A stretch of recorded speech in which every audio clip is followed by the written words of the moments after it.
જામનગર સહિત રાજ્યમાં પરંપરાગત રીતે હોળીની ઉજવણી કરવામાં આવતી હોય છે, ત્યારે જામનગરમાં છેલ્લા 69 વર્ષથી ભોઈ સમાજ દ્વારા સૌથી ઊંચી હોલિકાનું પૂતળું બનાવી પરંપરાગત રીતે હોળીની ઉજવણી કરવામાં આવે છે।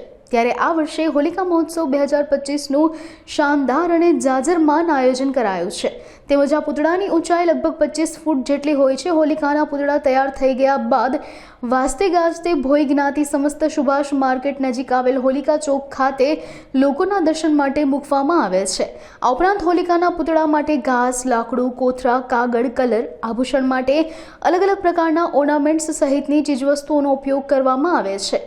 ત્યારે આ અવસરને નિહાળવા માટે અડધું જામનગર એકઠું થતું હોય તેવા દ્રશ્યો ઊભા થાય છે।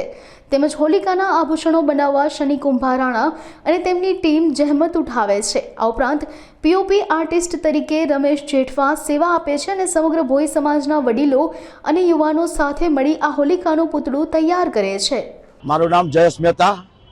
69 વર્ષથી ભોઈ સમાજમાં હોળી ઉત્સવ ઉજવીએ છીએ પરંપરાગત રીતે।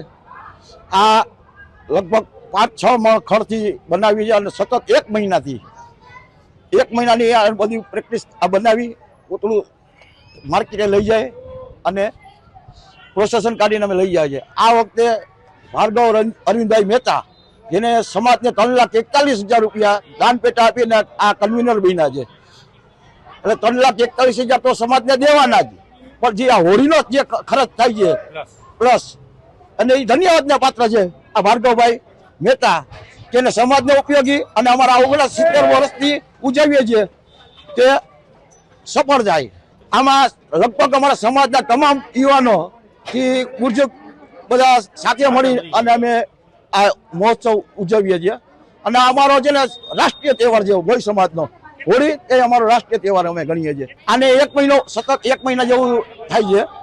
આના ખર્ચે અમે પેટને બધી ભરીએ છીએ, હોળીનું દૂધ કાપીએ અને સતત 2 દિવસથી રાતની જાણે માહોલ એવો હોય કે તમે એક વિચારો કે રાત્રે એટલું પબ્લિક હોય, લેડીઝ, જેન્ટ્સ, બાળકો, બસ એન્જોય।